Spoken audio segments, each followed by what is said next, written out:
Days after the dramatic capture of the Venezuela and Russia-linked oil tanker Bella 1, yet another vessel has come under international scrutiny, intensifying concerns over global maritime tensions.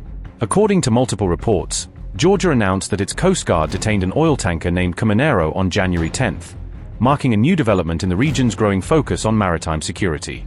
Authorities from the Georgian Coast Guard revealed that the tanker, formerly registered in Russia, was detained for allegedly violating established navigation rules during its passage through territorial waters. This development, first reported by United 24 Media on January 11, comes at a time when maritime tensions are steadily rising amid a string of seizures and sanctions around the world. The vessel Caminero, which now sails under the Panamanian flag, was previously known to have been registered in Russia before undergoing a change in ownership and registration. United 24 Media reported that the ship's captain, a Turkish national, was fined an amount of 15,000 Georgian lari following the incident for breaching maritime regulations. Once the fine was paid by the captain, Georgian officials confirmed that the vessel was cleared and permitted to continue its intended voyage without further restrictions. Reports from News Georgia, cited by United 24 Media, reaffirmed that the Caminero had indeed been registered in Russia prior to shifting its registry to Panama. Notably, this re-registration of the vessel appears to have coincided with the introduction of Western sanctions on Russian oil exports, prompting many ships to change flags to avoid sanctions.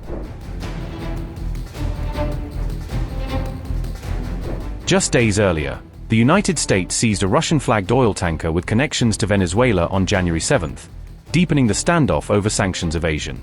The detained tanker, named Bella 1 and also known as Marinera, had reportedly been resisting interception and seizure efforts since December 21, according to a CNN report. U.S. officials stated that Bella 1 was part of a so-called shadow fleet, a clandestine network of tankers used to transport oil in violation of U.S. and allied sanctions. As reported by Al Jazeera, these shadow fleets are often employed to move oil illegally for sanctioned countries such as Venezuela, Russia, and Iran, bypassing international monitoring. The United Kingdom reportedly collaborated with the United States to provide naval and logistical support in the Atlantic during the complex operation to seize Bella 1. In response, Russia asserted that no state has the right to use force against vessels registered in other sovereign states, condemning the actions as a breach of international law. Moscow further urged U.S. authorities to treat the detained Russian crew members with dignity and to ensure their prompt and safe return to their home country. Shortly after, Moscow announced that the United States had agreed to release 2 of the detained Russian crew members following diplomatic engagement between the two nations. At the same time, Russia has sharply intensified its military operations against Ukraine since the tanker's seizure, marking a broader escalation in hostilities. In a rare and alarming move, Russia on January 9 reportedly launched a nuclear-capable Oreshnik missile in a strike dangerously close to NATO territory, stirring fresh global concern.